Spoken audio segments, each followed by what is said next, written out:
Ну что, дорогие друзья, здравствуйте! Добро пожаловать! Возвращаемся на фестиваль уникальный о Великобритании с названием Different Ever After, который проходит с 22 по 28 октября.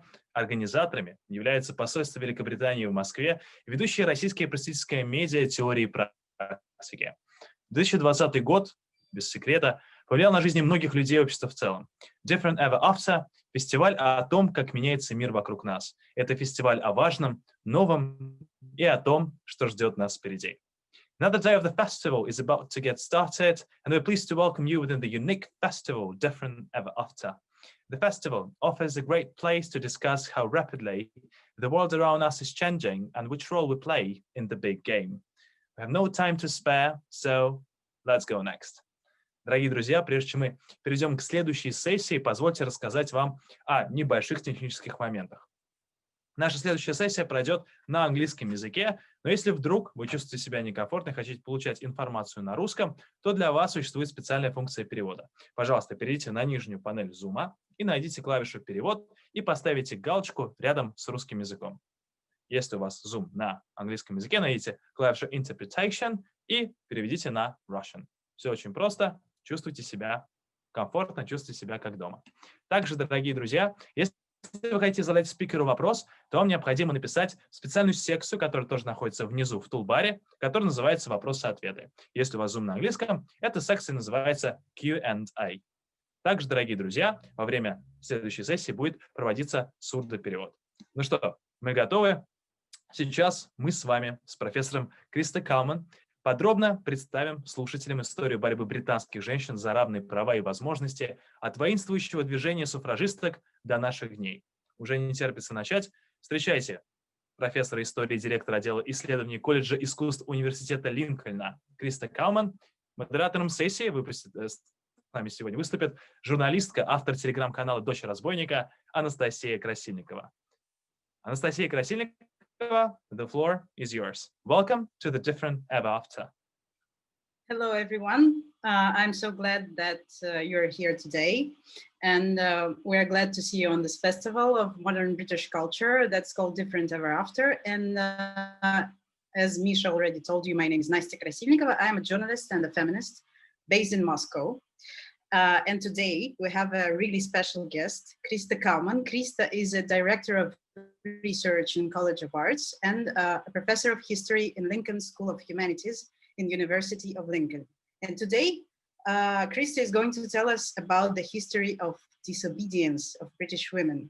And I am really excited to know more about women's activism and their fight for the equal rights in Britain in 20th century. So I will be here with you listening to Krista's lecture and presentation. And afterwards, we will have a chance to ask all our questions. I will ask mine, and then I'll maybe ask yours. So thank you so much, Krista, for joining us today. And please, if you're ready, let's go.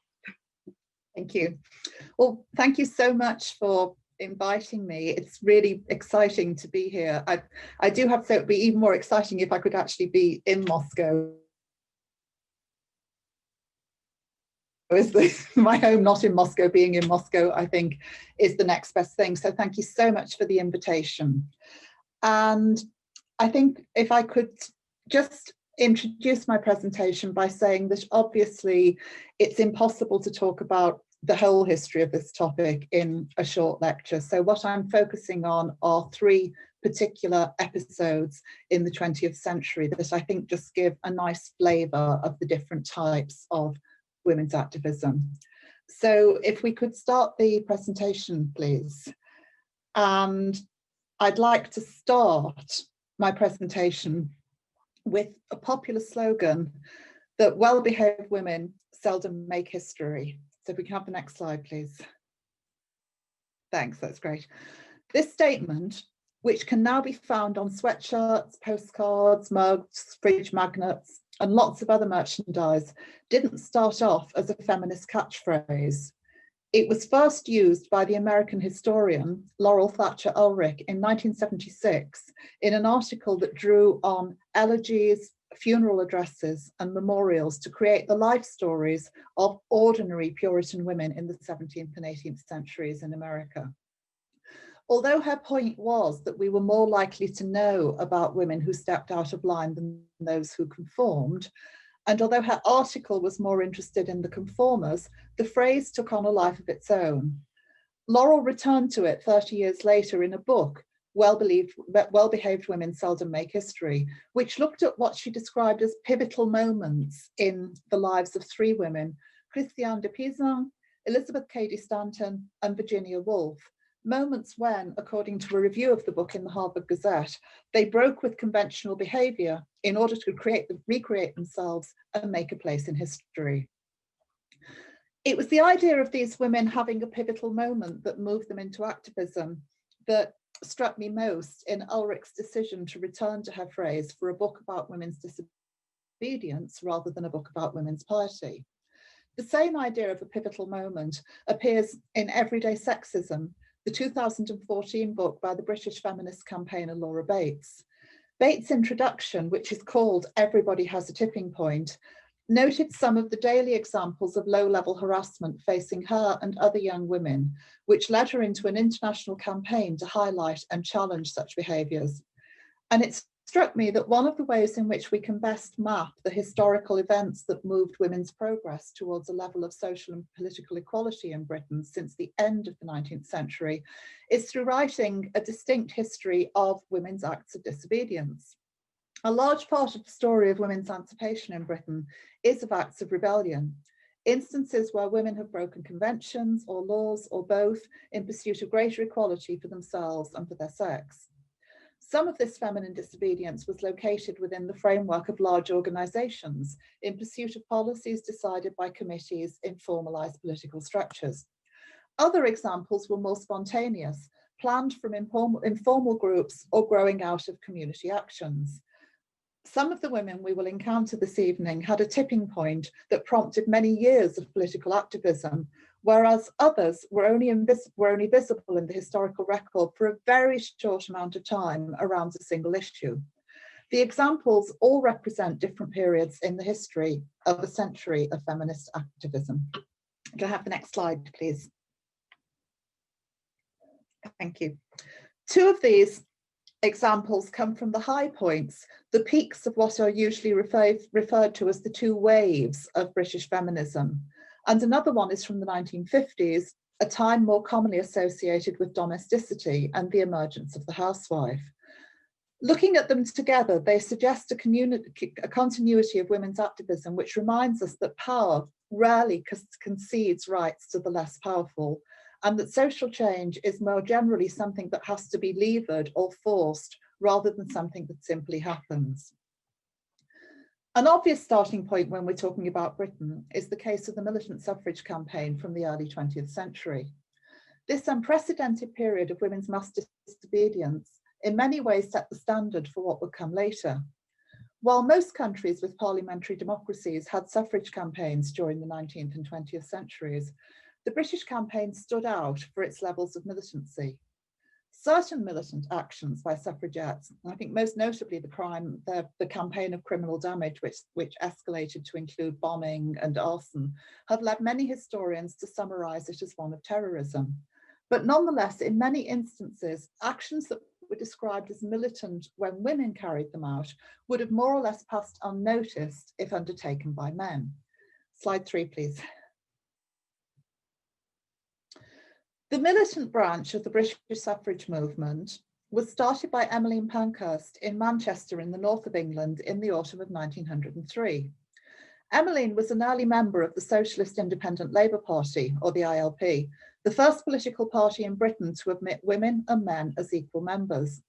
The ILP was also committed to giving parliamentary votes to women, but by the early 20th century, several of its women members had begun to think that the party was a little lukewarm on the question. Women would work hard to put socialist men into parliament, but once they got there, they frequently found that there were many more pressing matters on their time rather than giving votes to women. So Emmeline gathered other ILP women together in her Manchester home, where they determined to do the job themselves, as she put it. The socialist roots of the Women's Social and Political Union, the WSPU as the new organisation was called, were important because they gave women a model of political organisation that had previously been thought of as purely masculine. The ILP was committed to the rough and tumble of street politics, partly because it was very short of income, but also because its target audience was much more likely to be found at the factory gates, the railway stations, or the tram stops of working class areas, and not going into opulent public buildings where audiences will pay to attend a political meeting. Next slide, please. Speakers would stand on chairs and shout their messages loudly to a sometimes hostile crowd. Outdoor meetings were not universally welcomed by the local authorities charged with maintaining the ambience of the British streets in the Edwardian period. Throughout the 1890s, socialists throughout Britain, but particularly in the northwest cities of Liverpool and Manchester, were involved in a series of skirmishes with the police as councils attempted to stop them from public propaganda meetings. The ILP, with its commitment to gender equality, had a significant female membership and a number of prominent women among its itinerant speakers, even more who spoke in their own areas. Emmeline Pankhurst's own first arrest was nothing to do with suffrage. It was for attempting to hold an ILP meeting in a Manchester park. And the photograph on the slide here, Teresa Billington, she's speaking here for the WSPU, but before she joined the union, she spent 4 or 5 years as an itinerant speaker for the ILP. These street politics were what socialist women imported into the WSPU in its early years. Up to 1908, when newspapers bewailed the militancy of suffragettes, they were only referring to either acts of civil rather than criminal disobedience, or even to things like outdoor public speaking, selling papers in the street, or marching in a demonstration, all of which were considered as deeply unladylike in an era when even the phrase "a public woman" was a commonly used euphemism for a prostitute. Next slide, please. From 1907, the Union began a series of demonstrations in London to coincide with the key events in Parliament, such as the debate on a women's suffrage bill or the state opening of Parliament. They called these women's parliaments, a name chosen to emphasise the hidden gendering of the main male parliament. Local WSPU branches across Britain chose delegates to attend and clubbed together to pay their fare. After a day of debating in London's Caxton Hall, women would then walk the short distance to the Palace of Westminster, moving in pairs as processions around Parliament were forbidden. Lines of police would attempt to bar their way, and there would be large numbers of arrests. Most women were charged with obstruction, but they would refuse to pay their fine, so would be sent to prison as a fine defaulter. Suffragette prisoners used the Edwardian magistrates' courts in a highly theatrical way, seeing them as a platform to put their demands across to a wider public. Newspapers were keen to report on the spectacle of large numbers of women being brought into court. "We're not allowed to speak through the ballot box. We're perfectly right demanding justice for the women of England," was a typical remark from one suffragette, Anna Robinson, in 1908, while at a different trial, and one of my favourite examples, the Liverpool suffragette Patricia Woodlock assured the court that she would not waste her money paying a court fine, but instead would buy a new hat with it. Next slide, please. The Edwardian public were completely unused to this type of behaviour from women. The women appearing before magistrates were usually very poor working class women accused of petty crimes such as drunkenness, prostitution or theft. And while some suffragettes were working women, they were almost all from respectable working class households, and many others were from much more middle and sometimes upper class backgrounds, a constituency rarely, if ever, seen in the police courts. As the women's parliaments continued, legal attitudes hardened and repeat offenders tended to be sentenced more harshly without the option of paying a fine. This led two women, Mary Lee and Edith New, to try a new strategy. At the end of the Women's Parliament in June 1908, when large numbers of women had already been arrested, the two went to Downing Street and smashed two windows on the ground floor of the Prime Minister's house. In court, Edith New explained that they had no other option but to pursue violent courses. "We have tried all other means and we're driven to drastic action. We are outlaws from the law of the land, so we must rebel." Can I have the next slide, please? Thanks. This new form of militancy was soon picked up by other suffragettes. Window smashing became a key tactic, sometimes attempted by lone women and sometimes well orchestrated with crowds of women smashing shop windows in London's West End. It was joined by a number of other increasingly violent tactics, including arson, a number of bombs and incendiary devices which were planted in parks and churches. There was also a short campaign of iconoclasm, and you can see the damage to Velasquez painting The Rokeby Venus here, when suffragettes damaged paintings on public display. The union's leaders consistently pointed out the efforts its members went to avoid hurting anybody during these attacks. Buildings were singled out for attack only when they were known to be empty, and incendiary devices were always timed to go off overnight in empty buildings.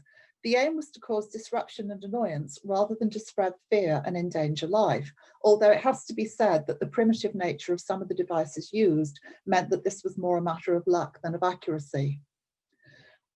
Also, it's important to remember that the earlier forms of militancy, such as public speaking and large demonstrations, considered, although once the wholesale destruction of property became part of the suffragette arsenal, these earlier acts were no longer referred to as militant by the general public. Suffragettes also perfected a highly gendered form of political action, which they called the pester protest. The name came when one leading politician advised its leaders that they needed to go on pestering in order to win the vote. So that was exactly what they did. Suffragettes followed cabinet ministers wherever they went. And in fact, in their headquarters, they had a gallery of pictures with all the leading members of the cabinet so that members would recognize them and know what they looked like in case they happened to bump into them in the street or on the omnibus. Politicians were much more used to mingling with the public in those days, and there were no gates outside Downing Street. You could just walk up to the Prime Minister's house. So they followed cabinet ministers wherever they went. This extended into off-duty occasions, and government officials soon found their dances, their shooting parties, their race meetings, and their country weekends interrupted by shouts of "votes for women" wherever they went. One suffragette turned up on the Archbishop of Canterbury's doorstep demanding sanctuary. To enforce the point, when criminal damage became a key suffragette tactic, male spaces such as cricket pitches, golf links, and football stadia were among its targets. Ministers started to refuse to address public meetings with women in the audience, but were powerless to stop the constant interruptions to their private lives. Next slide, please. Suffrage disobedience did not stop with the acts that brought women into the criminal justice system. Once in prison, they continued to rebel in protest against the government's refusal to grant them the status of political prisoners. Prison rebellions took many forms, including refusing to remain silent during exercise or chapel, causing damage to cells. Because militancy frequently took place on large deputations and demonstrations, suffragette women prisoners were often sent down together in large numbers. Perhaps the best known form of rebellion was that of the hunger strike, a tactic first used by Marion Wallace Dunlop in July 1909. This, more than any other tactic, unsettled the Edwardian state, as it threatened to undermine the criminal justice system entirely. At first, prison governors were alarmed by the prospect of women harming their health, so released hunger strikers. The tactic of forcible feeding, introduced late in 1909, was particularly controversial, especially when one aristocratic suffragette, Lady Constance Lytton, disguised herself as a working-class woman and was fed by force despite a heart murmur, suggesting that officials were not following medical protocol in all cases.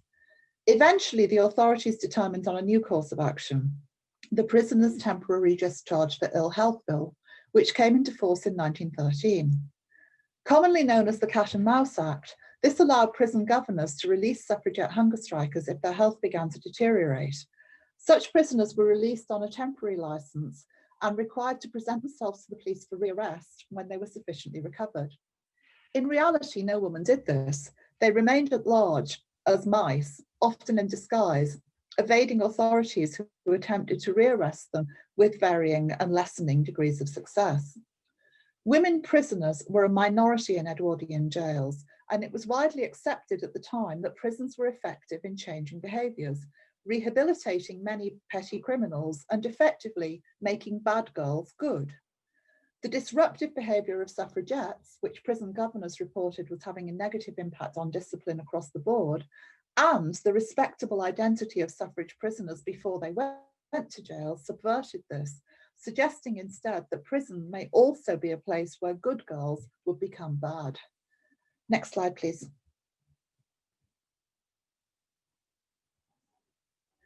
By August 1914, a combination of prison disobedience, mass hunger striking, the escalation of violence, and the impact of large numbers of activists in hiding as mice had reached something of an impasse. Many suffragettes later recalled a feeling of relief when their militant campaign was suspended on the outbreak of the First World War, although other forms of peaceful agitation for the vote continued. The coincidence of the first parliamentary votes for women and the end of the war in 1918 has led many historians to argue that it was the work that women did during the war, rather than the militant suffrage campaign, that persuaded the government to give way to suffrage demands. Against this, though, there are a number of counterpoints that it's important to bear in mind. Firstly, women's right to a parliamentary vote remains strictly controlled. While the Representation of the People Act in 1918 gave all men in Britain over 21 a right to vote, and thus enfranchised many more men than women, it only applied to women over the age of 30. More significantly, while male suffrage was now universal, women's votes required a property qualification. Women could only vote if they or their husbands were householders, either the owner or the rentee, of a property with a certain rateable value. This meant that both many poorer women and also many, many more affluent single women still living with a parent would not get the vote. And in all female households, so for example, if two sisters lived together, only one would be able to vote. This meant that a high proportion of women who had performed war work did not get a vote in 1918, undermining the argument that it must be seen as a reward. Secondly, there was a political interpretation, so a political dimension to this interpretation. Presenting the vote as a reward for female compliance and disconnecting it from suffragette militancy complicates any interpretation that might give weight to women's own agency. To put it more simply, good girls get votes in this story, while bad girls get prison, challenging the premise that well-behaved women seldom make history. I want to move on now, if we can have the next slide, and discuss interwar and then post-war years for other examples of women's direct action, starting off with one that is much less well known than that of the suffragettes. So slide number 10, please. The arrival of the motor car brought significant changes to the urban landscape of 20th century Britain. Some historians have presented automobility as a positive step for women, one that offered them unprecedented levels of autonomy and independence. While this may have held for the more affluent who were able to afford cars, the majority of women had a very different relationship to their growth. In many working class areas, a rise in traffic threatened the traditional use of the street as a predominantly female public space, as you can see in these various pictures from the 40s, the 50s, the 60s, and the colour one from the 1970s. Working class streets had long been a site for women socialising, often connected to streets' other function as a play space for children. The roadways in working class streets were originally meant for access by service vehicles, dust carts or delivery vans, and not for driving down by residents. In between times, which in reality meant for most of the day, streets were spaces where children played, with mothers taking it in turns to supervise them while gossiping to their neighbours. The deadly potential of cars became apparent before the Second World War, when accident numbers in Britain rose steeply. Children, not only because they were much smaller and therefore more likely to be seriously injured, but also because they were much more likely to be in the street in the first place, were disproportionately affected. 14,000 children were killed by cars between 1927 and 1937. Government initially attempted to respond to this by separating children from traffic through things like railings and pedestrian crossings. But just before the war, the Chief Constable of Salford, a small city just outside Manchester, tried a new approach based on a scheme in New York. A number of Salford streets were temporarily closed to traffic between certain hours to allow its children free access. The experiment halved the number of accidents and prompted new legislation in the form of the Street Playgrounds Bill. Next slide, please. The legislation came into force in 1938, shortly before the war, and gave powers to local authorities to set up play streets.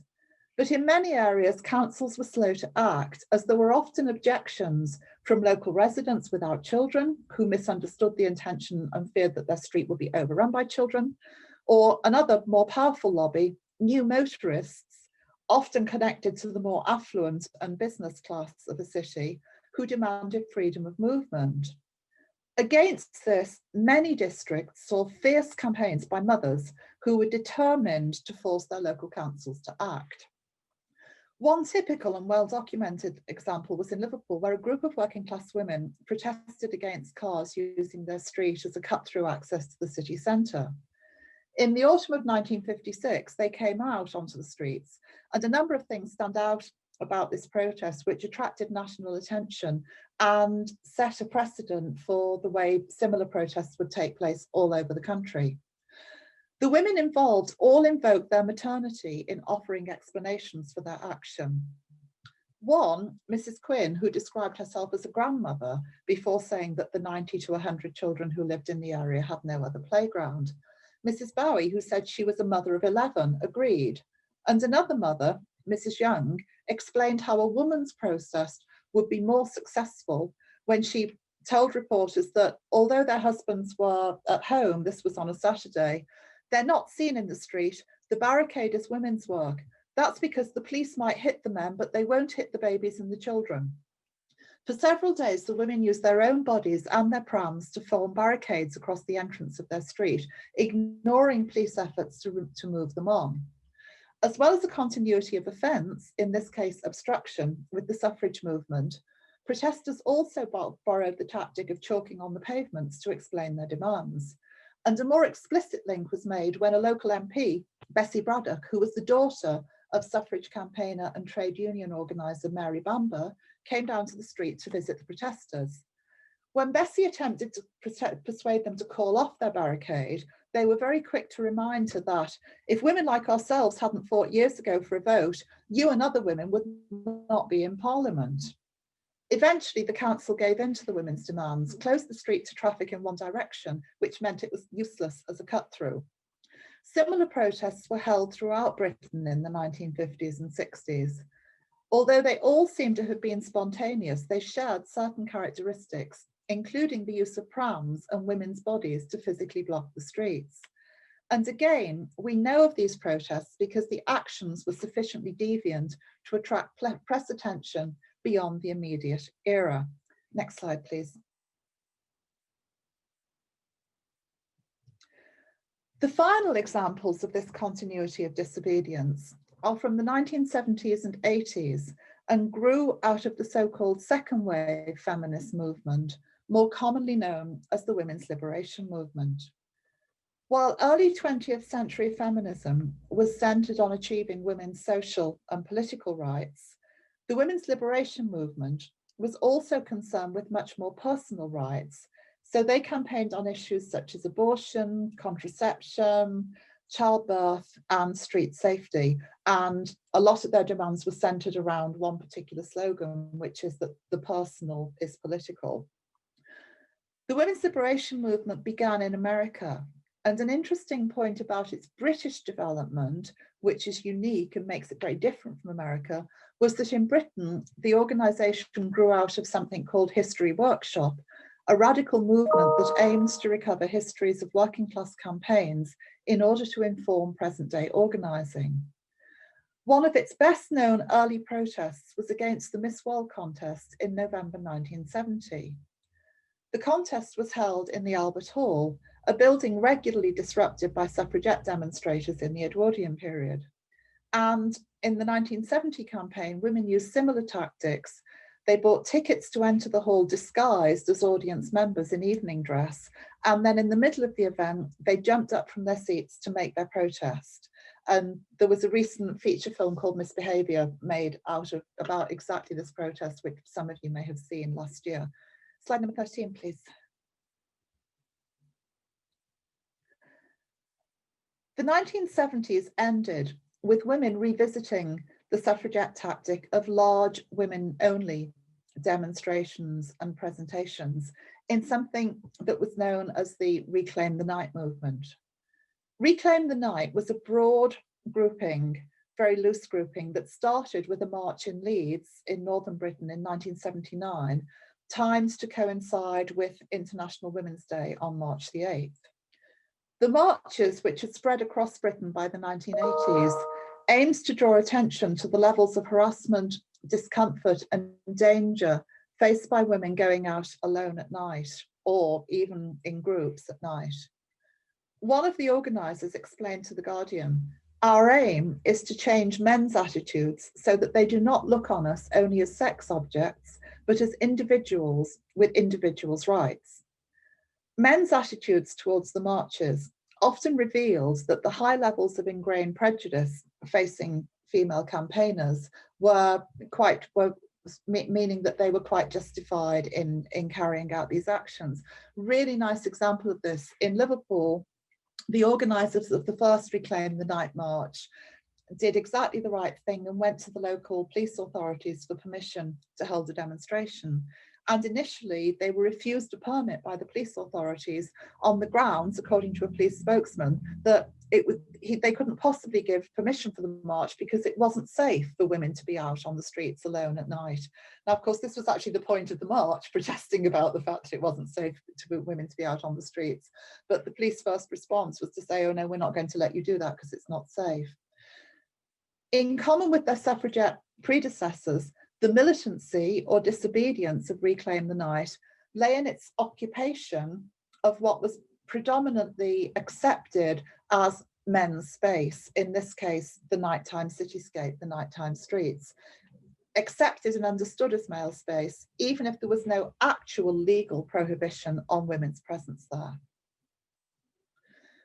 2018 was the centenary of the 1918 Act of Parliament that gave some women the vote. It was a year of many celebrations and commemorations in Britain, but also one for measuring progress. While these events brought many aspects of suffrage history to the public for the first time, many of us involved were struck by continuities which made us wary of simply packaging our past as history. The very current campaign that I mentioned at the beginning against everyday sexism is a really good example of this. It was started by Laura Bates in 2012. Using modern media platforms of blogging and Twitter, she captured stories of the small everyday acts of harassment, discourtesy, discrimination, and sometimes overall sexual assault that were part of most women's lives. Depressingly, many of these were identical to the sort of harassment reported by the organisers of the first Reclaim the Night marches, and others echoed the complaint of suffragette Mary Richardson, who recalled how men frequently stopped her to make filthy remarks when she dared to sell the suffragette newspaper in the streets in 1910. Social media can be an empowering campaigning platform, but it is also potentially a very difficult space and place.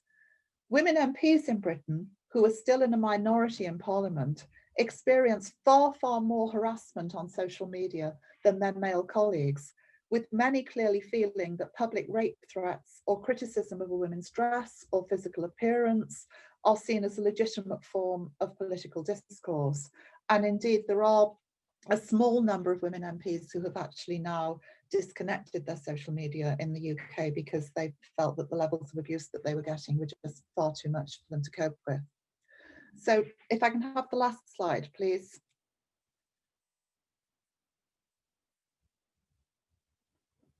What I would say in conclusion, though, is that while there is still much to be done to achieve full equality in Britain, women can and should draw inspiration from these examples of rebellion and disobedience, which have propelled us much further along the road than we were a century ago. We know these stories simply because they were accounts of disobedience. showing instances where women have sometimes refused the status quo and kicked, often literally, against convention. Sometimes this did lead them into a lifetime in politics. Many suffragettes continued their work as town councillors, magistrates, or trade union organisers, and one, Barbara Urton, became an MP.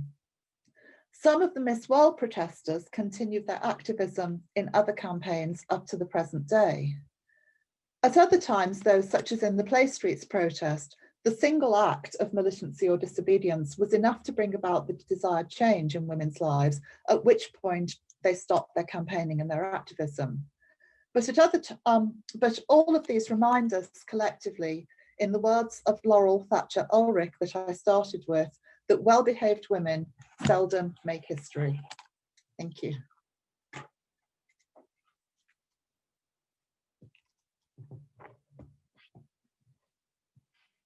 Thank you so much, Kris. It was so inspiring and so impressive. And I would like to, I have two questions of my own. And I know that the first one is something that bothers many people who listen to us right now. We were talking about feminists in the early 20th century and a little bit about those who live right now. But maybe you can tell us a bit more about what do modern British feminists fight for? They do have a right to vote. They do have abortions and contraception. They do, I suppose, they do know what to do if they are harassed and abused, and they do have mechanisms to stop it. Yeah, but what can you maybe tell us more about what are they doing now and what are they fighting for now? Well, I think actually the harassment and everyday sexism campaign is still very much a very big one and a very live one, and this is quite an interesting one because I think many feminists of my age and generation, we really felt that this was a battle that we had won, and then we realized, because we then had daughters, and when our daughters got to be 14, 15, 16, we realized that actually the levels of harassment are exactly the same, but it's just that they remain targeted at younger women. So actually something that me and many of my friends thought was a victory and a success, it was just actually that because we were visibly older, we were no longer targeted to this sort of thing. So I think everyday sexism has been a really important campaign, and it also chimed with things like the Me Too movement, which was primarily American and primarily in the arts, but did have its moments in Britain as well.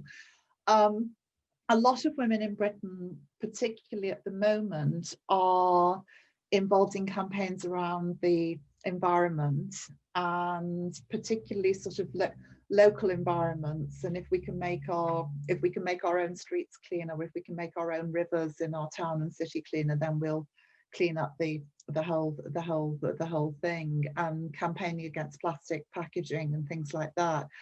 And of course, COVID has really complicated that, because in a lot of instances there were really rapid successes and large corporations were made to change their minds. But what's happened during the pandemic, we've seen, is a massive increase in the use of plastic again, and a massive increase in outdoor heating, because people can't meet together in pubs, but they can meet outside pubs. So a lot of pubs now are sort of putting great big open air spaces with open air heaters and things. So I think there's an issue there. We've got this very instant, there's a big controversy in Britain about feeding school children during half term, whether or not the government should pay for them to have school meals when schools are closed in school holidays. And COVID has put lots more families into poverty. And again, it's mothers who are at the forefront of those campaigns, you know, campaigning as mothers and campaigning as women, and trying to put pressure on local councils to pick up the slack, or trying to put pressure on government to change its mind. So I think lots of things really. And then there are big class dimensions to it as well, because there are significant campaigns against things like the gender pay gap, which is still a very real thing in many large corporations. Thank you. And would you say that the majority of British women right now are feminists? I think many more women now would claim the label than would have done about 10, 15 years ago. I think there's been a bit of a resurgence. And I think also a lot of that is tied into different things suddenly becoming acceptable public discourse in a way no longer shocking. I think the campaign I didn't mention because it succeeded was to get sanitary products to get free sanitary products and to end period poverty and to take the tax off sanitary towels and tampons. And I mean, this was something that feminists were campaigning for when I was at school, and it was just seen as being so completely out left field, something that really, nobody would ever see happening. And now actually, you go, even some football clubs in England have put free tampons and free sanitary towels in their women's bathrooms. So it's suddenly become a really big thing. Okay. I'm asking because here in Russia, you still have to excuse yourself when you're saying you're a feminist. It's like, everyone starts looking at you with the... Yeah, and I think it probably was like that in Britain. I remember when I started teaching in university, I taught one term, I took a course on the history of the women's movement the course was called "I'm not a feminist, but," because that was the thing that women would say. But I know certainly my daughter and her friends, and they're all sort of 18, 19, 20, and they don't think twice about calling themselves feminists, which is great. Yeah, that's just so inspiring again. And questions from our listeners. What is your stand on affirmative action? I think affirmative action is absolutely necessary, and my friend and colleague Sarah Childs, who's a political scientist, she's done brilliant work on this, on gender equal parliaments and getting more women into the legislature. And she's worked across Europe on this issue, and it is clear it is really the only thing that works. Everything else falls short, and I think you just have to have something that gives gender equality a kickstart, really. I mean, hopefully it will get to a certain point where it will no longer be necessary. And I know all the arguments against it, that people say it's tokenism and it's unfair on men and it's this, that and the other, but it is the only way, I think, of just leveling up the playing field. Yeah, this is a question that I like a lot. Thank you so very much for this. You mentioned everyday sexism. Could you please suggest further books or projects on modern feminism? Any reads or research that combine feminism and refugee crisis? Oh gosh. Oh dear, off the top of my head, I can't. I'm afraid that's a really big ask, and I've just totally blanked. I'm sorry. Okay. There is obviously some progress, but there is so much still to do. What are the main obstacles for the real equality, do you think? I mean, again, some of this has really been thrown into stark relief by the current COVID crisis. Most households in Britain do not have equality. They might suggest equality, but they really have stark figures around this, that before the pandemic, women performed a higher percentage of unproductive labour, but post-pandemic that has absolutely rocketed. Women have also been far more likely to be furloughed or to lose their jobs. Women are more likely to be in precarious employment, particularly after marriage, but this is in households where they need two wages. They can't just survive on the man's wage.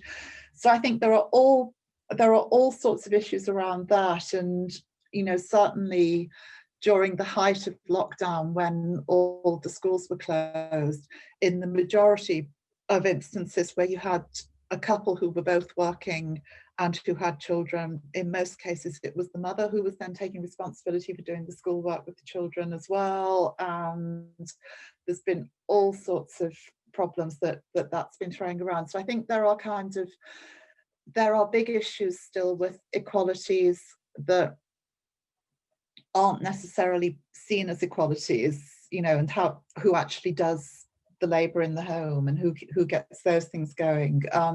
So that is a really, really big obstacle.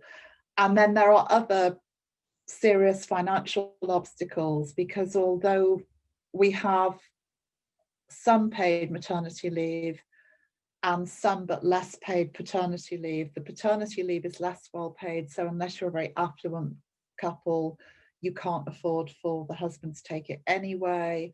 And then maternity leave is not brilliantly paid. So in many cases, women can't afford to take it all anyway. And I think that makes it very unequal in terms of when you look at women trying to build their careers up in their 40s and 50s, they've often lost some time in that way. They've had to sort of take a bit more of a back seat, and it's still not seen as really widely acceptable in all organisations, partly because it's not properly funded. So, even the most benevolent employer does have to find the money when one of his workers goes off on maternity leave. Mm-hmm. Yeah, we do have the kind of same problems here. Yeah. One of the last year's International Women's Day slogan was "Balance for Better." What successful tactics or history examples are there to make gender question not a women's issue, to get men involved in this conversation? This is a really nice question. Yeah, and I think that is one of the points, isn't it? I think historically women have often referred to their maternity and drawn on their maternity as a means of legitimizing their public political actions. So maybe a way in which women could try and speak more to men as fathers in a way. So let's say, let's not talk about maternity, but let's talk about parenting. And then let's say, I'm thinking here, for example, there was many suffragists. Some suffragists were very much in favour of the First World War, but many suffragists campaigned against it. And they did so almost entirely as mothers, saying, we don't want to give our sons to go and fight. Well, actually, fathers probably didn't want to go and give their sons to go and fight either. So I think maybe something around balancing like that. And also, I've always thought, and this is an argument that I've always used at work, which goes back to the point that you just raised about affirmative action and how that balances out. I've always turned that back on men when they've said to me, but it's not fair on, we've got very talented young men and it's not fair that they should miss out. And I've always turned it back and said, yes, but the reason we need this is because we've had 4 or 5 generations of talented women who've not been even allowed to get to the table. So actually, eventually this imbalance impacts on everybody. So if we just have a more level playing field to begin with, then we won't have to be perceived to be being unfair to men in order to get more women there. We just need to have a balance in the first place. This is a rather provocative question. Can we say that in the world of the future, men will be in the position similar to the situation women are facing now? It seems that everything is moving towards this, but this situation can hardly be called equality. Well, I think for things to tip, we first have to get to equality, don't we? And we've not got to equality yet. And what do you think, by the way, how are we going to feel it? What's going to be the moment when we can fully relax and say, here we are, everything we fought for is here with us now? I always say it's the point at which I can make a professional mistake as a woman and nobody says it's because I'm a woman, it's because I was up all night with the baby, it's because I'm menopausal, it's because my boyfriend's left me, it's because I'm having a bad hair day. They can just say she made a mistake, in the same way as of a man they would say he made a mistake, rather than he made a mistake because he's hormonal, or he made a mistake because men are just not as good at this, and that sort of thing. I think it will be when we stop noticing gender as a difference. Maybe a bit personal question, but I want to ask it. Have you ever faced sexism at work yourself? Yeah, less so, obviously less so in a university, and less so in my own institution, which is quite a modern institution, and it's a young institution, so we've got a reasonably good balance. But yeah, I know. So two examples. When I just finished my master's and I wanted to do a PhD, and I discussed with one of my master's tutors about doing a PhD, and he was a very nice man, and this is the saddest thing about the story. He was a very nice man, and he thought he was being kind, and he said, if I were you, I would treat it as a hobby, because it's a very difficult thing to do.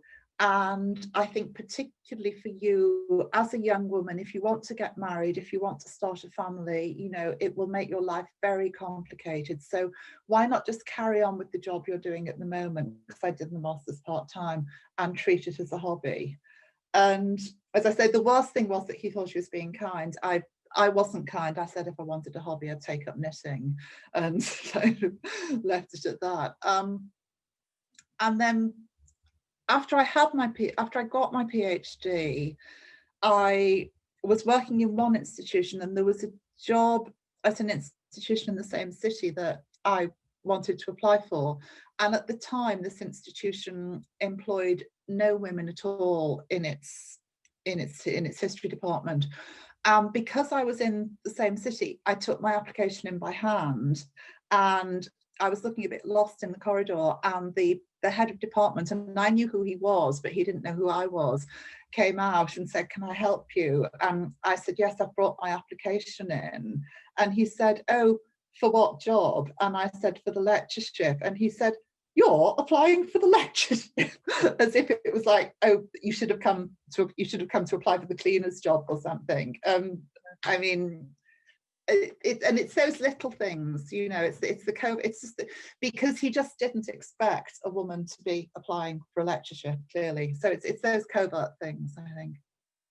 Yeah, we have another rather provocative question. Do you think that in the modern world, the women's movement takes an overly aggressive form? Do you?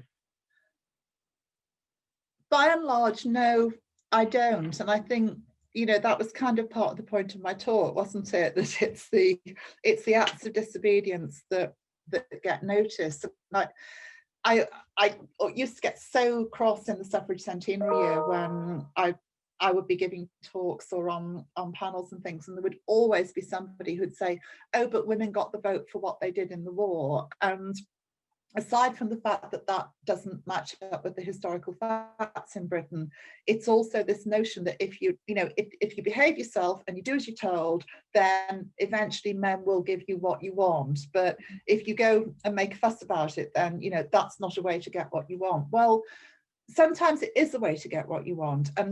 And I think you need to judge your audience, and you need to judge your moment. I think, you know, as your previous questioner said, how do we get gender balance? And you don't get gender balance by antagonizing people, but equally you don't get gender balance by just sort of sitting very quietly and saying, oh yes, it would be nice, but, you know, I'm not going to put my hands up, I'm just going to wait for you to notice me.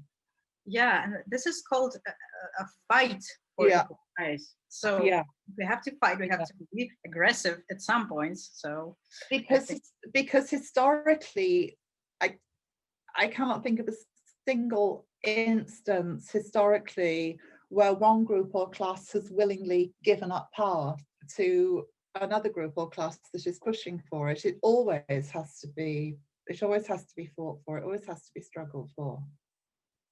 Yes, this is a very good question about Poland. You might know about the current situation in Poland and the newly adopted law prohibiting abortions. Yeah. It looks like a big step into the Middle Ages. Yeah. Also, it's happening now in Europe.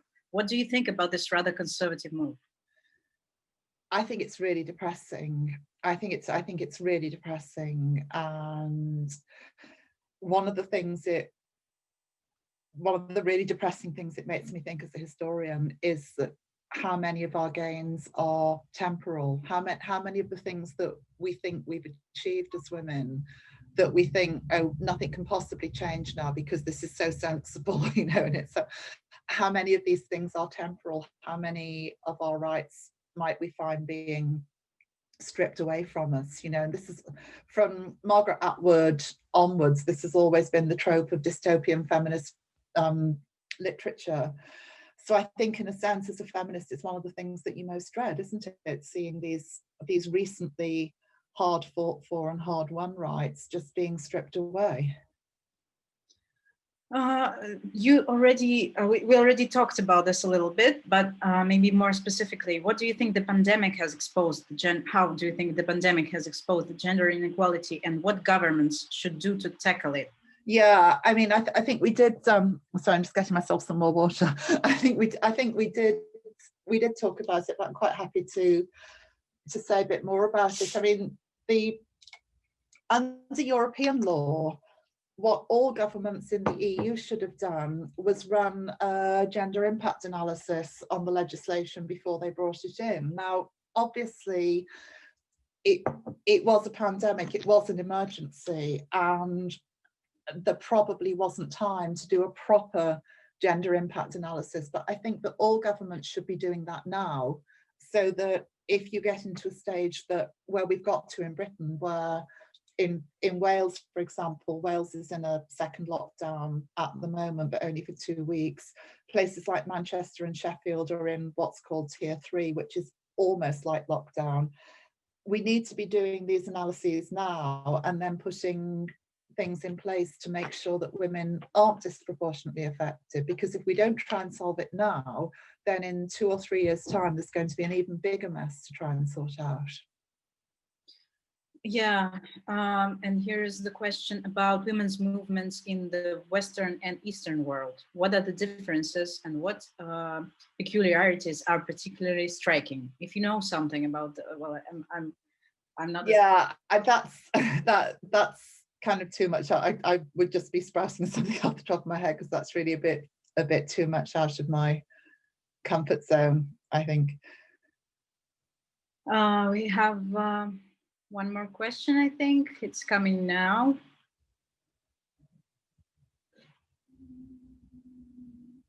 Do you believe in the win of feminism, or is it a utopia and society will always be split into those who support or who are against?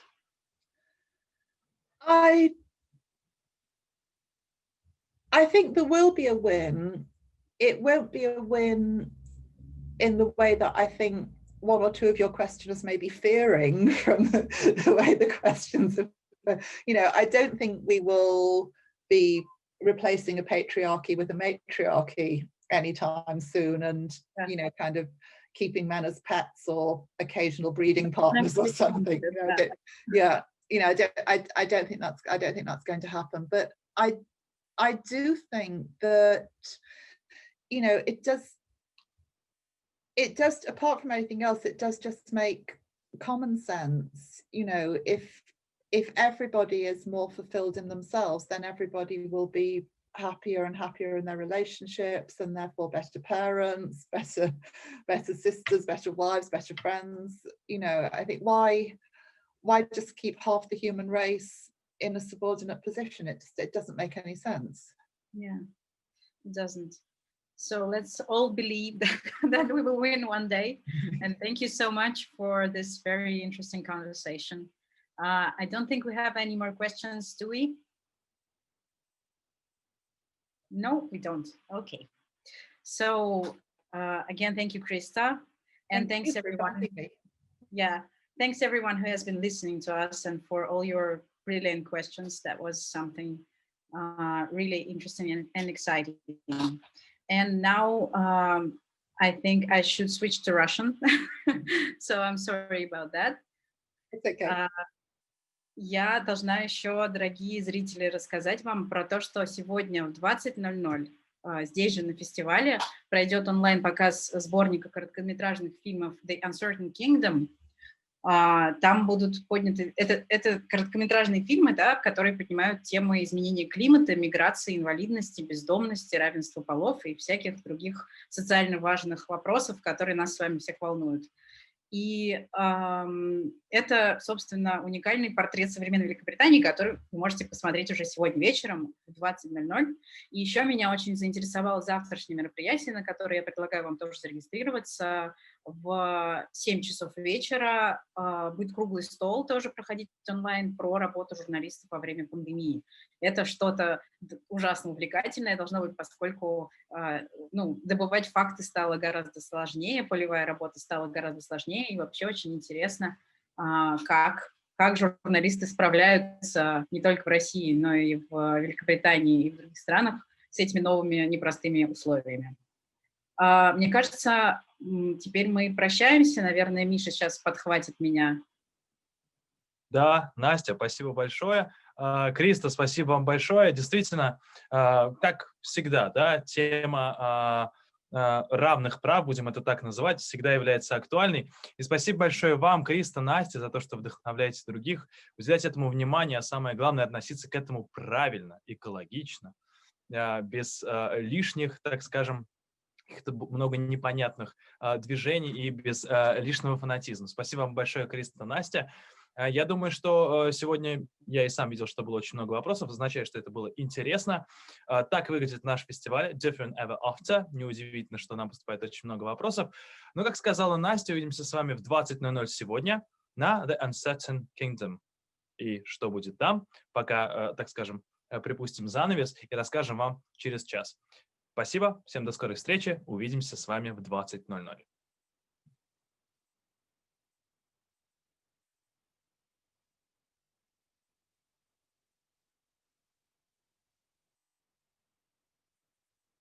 Ссылка на фидбэк. Пожалуйста, помогите нам стать лучше. Напишите, что вам понравилось, напишите ваши предложения. Возможно, в следующем году, а может быть еще и ближе, состоится еще один фестиваль, да, будем